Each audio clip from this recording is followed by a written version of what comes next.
পেহেলগাঁও জঙ্গি হানায় নিহত বিতান অধিকারী, একদিকে শোকে কাতর পরিবার, অন্যদিকে ক্রাউড ফান্ডিং চলছে। এই সব কিছুর মধ্যেই আবার ফাঁক পেলে মাঝে মধ্যে ঢুকে পড়ছে রাজনীতি, হিন্দুত্ব, ধর্ম। এই মুহূর্তে বিশ্ব বাংলা সংবাদের পর্দায় আমার সঙ্গে রয়েছেন সেই বিতান অধিকারীর দাদা বিভু অধিকারী।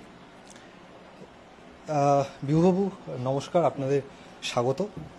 প্রথমেই আমি একটা কথা জিজ্ঞেস করব, এই যে আপনার ভাইয়ের নামে ক্রাউড ফান্ডিং চলছে, মানে ঘটনা ঘটার 24 ঘন্টার মধ্যে সব অ্যাকাউন্ট বলুন সব কিছু ব্যবস্থাপনা তৈরি, ক্রাউড ফান্ডিং শুরু হয়ে গেছে, 1.5 কোটি টাকা প্রায় উঠে গিয়েছে। কিছু খবর আছে এই নিয়ে আপনাদের কাছে?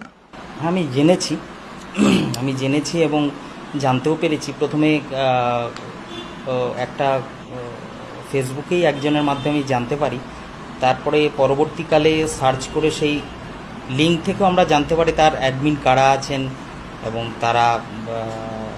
তার ইয়েরা কারা আছেন সেটাও জানতে পারি। তো এখনও পর্যন্ত শুনেছি আজকে পর্যন্ত 1 লাখ কত ডলার অলরেডি কালেক্ট হয়ে গেছে এবং সোহিনী রায় বেনিফিশিয়ারি হিসেবেও আজ সকালে দেখলাম অ্যাড হয়ে গেছে।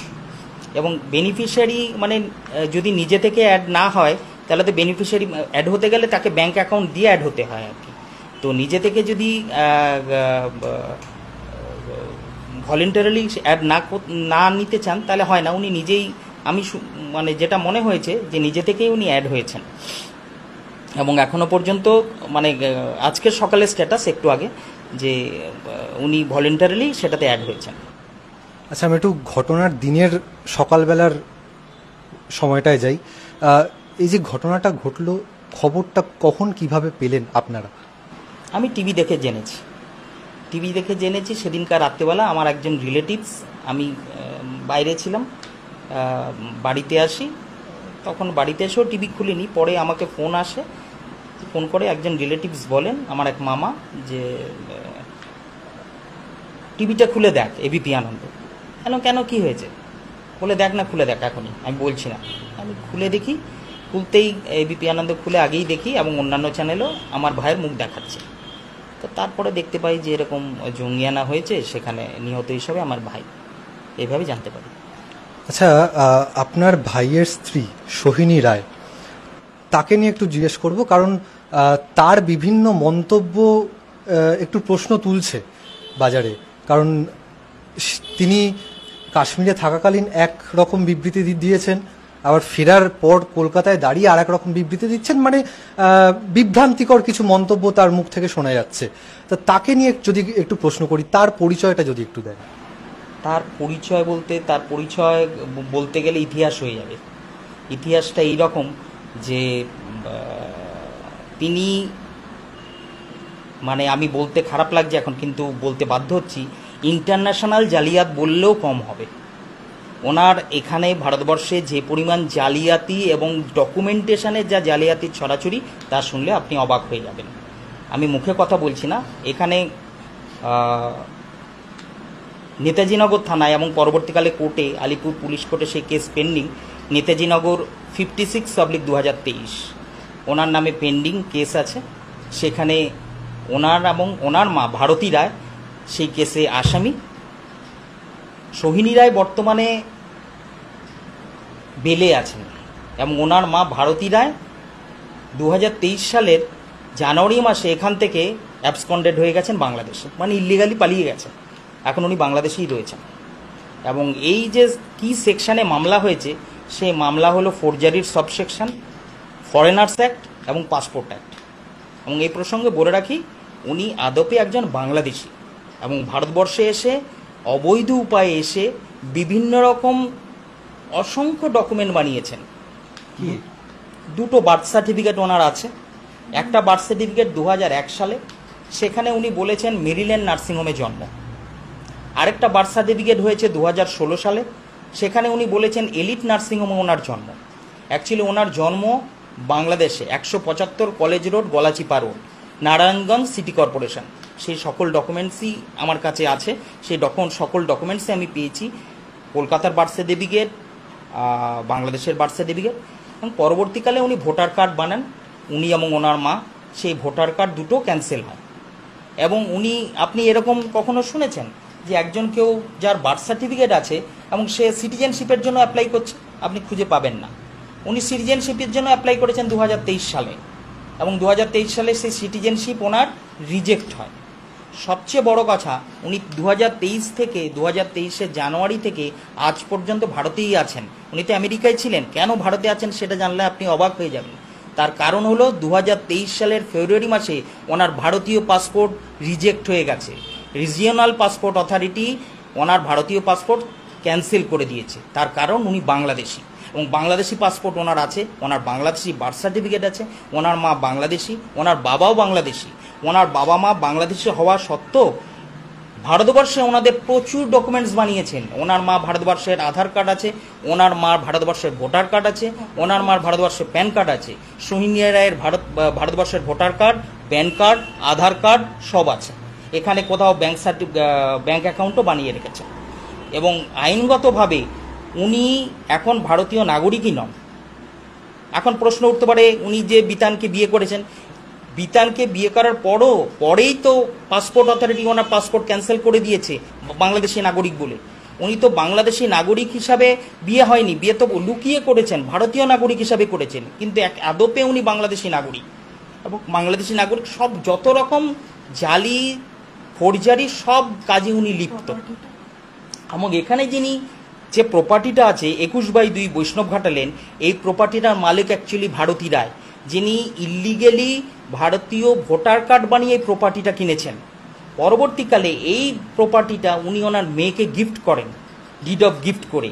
এখন সেই প্রপার্টিটার ইল্লিগাল মালিক, মানে উনি মালিক বলা যায়, মানে ইল্লিগালি মালিক হলেন সোহিনী রায়।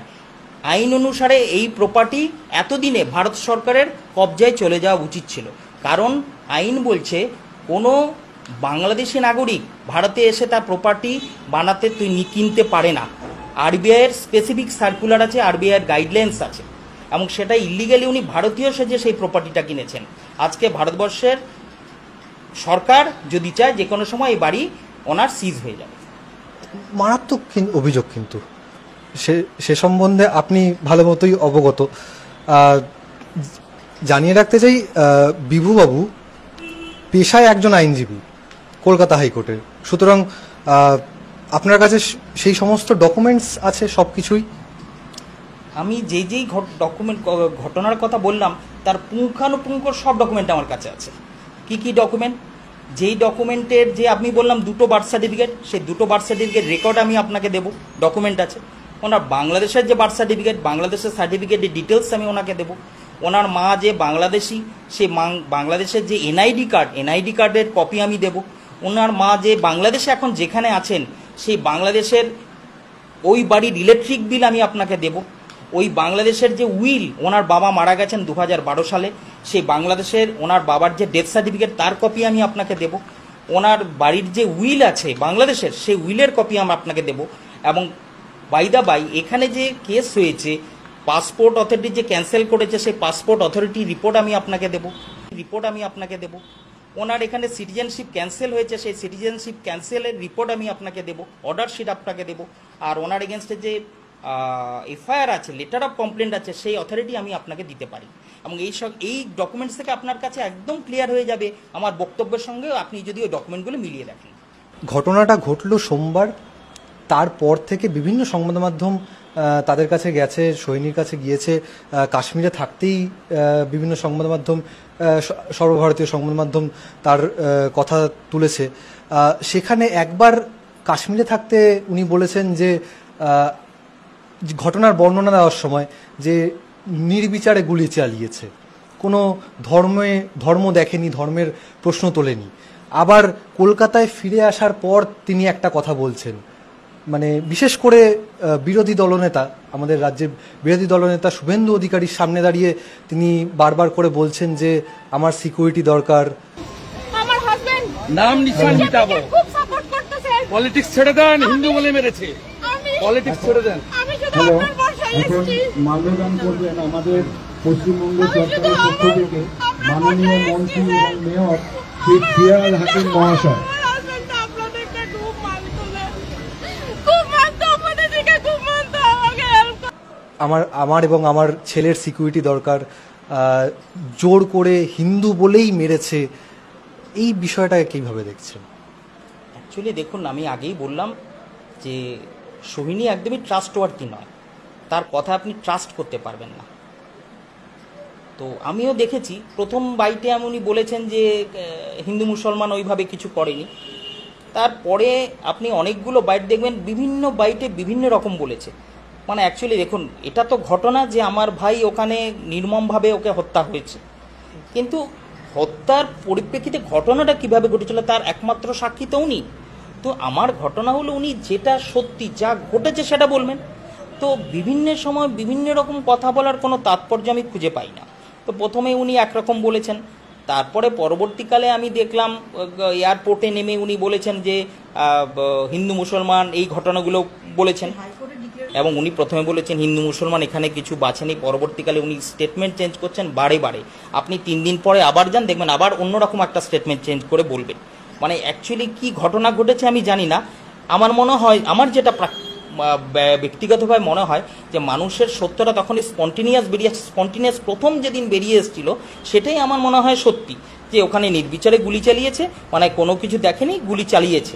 বা তারপরে অনেকের ঘটনা শুনে বা কীভাবে বাকি ঘটনাগুলো আমার মনে হচ্ছে ওনার আফটার থট। আচ্ছা, এই ঘটনার পরিপ্রেক্ষিতে আর্থিক ক্ষতিপূরণ নিশ্চয়ই সরকার দেবে, তা সেই আর্থিক ক্ষতিপূরণটা আপনার কি মনে হয় কার হাতে পড়া উচিত?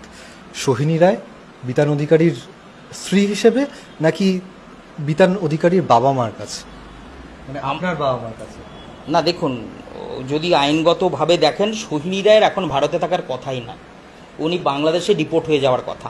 উনি বাংলাদেশি নাগরিক, ভারতীয় নাগরিক হিসাবে কোনো কম্পেনসেশনই ওনার পাওয়ার কথা না। আমি খুব কঠোরভাবে বলছি, যদি আইনগতভাবে দেখেন এই ব্যাপারটা হয়তো অনেকে অনেক রকমভাবে দেখবেন। আমি বিশ্বাস করি এর সম্পূর্ণ কম্পেনসেশন তার বাবা মার কাছে যাওয়া উচিত, এবং সেক্ষেত্রে বাবা মার মাধ্যমে যদি তার যে ছোট বাচ্চার স্ট্যাটাস নিয়েও আমি খুব সন্দিহান কী হবে। তার কারণ হলো সোহিনী ভারতবর্ষের সিটিজেন না, সে এখন বাংলাদেশের সিটিজেন, এবং ন্যাচারালি আবার তার যে বাচ্চা সে আমেরিকায় জন্মেছে। মানে এই পুরো ব্যাপারটাই একটা গুলিয়ে গেছে, মানে আজকে যদি ভারত সরকার সত্যি স্ট্রিক্ট হতো তাহলে সোহিনী রায় ভারতে থাকার কথাই না, সোহিনী রায় এতদিন বাংলাদেশে ডিপোর্ট হয়ে যাওয়ার কথা। কিছু কিছু মহল বলছেন যে মৃত্যু নিয়ে রাজনীতি করা উচিত নয়, কিন্তু মৃত্যু নিয়ে তো রাজনীতি হচ্ছে। কারণ ইংরেজিতে একটা কথা আছে যার আক্ষরিক অর্থে বাংলাতে যার অর্থ হচ্ছে অরাজনৈতিক কিছুই নেই এই দুনিয়ায়। তাই জন্য মৃত্যু একটা মর্মান্তিক মৃত্যু, জঙ্গি হানায় নিছকই ভূস্বর্গ ভ্রমণে গিয়ে জঙ্গি হানায় মৃত্যু হয়েছে বিতান অধিকারীর। কিন্তু তারপরেও রাজনীতি কি থামছে?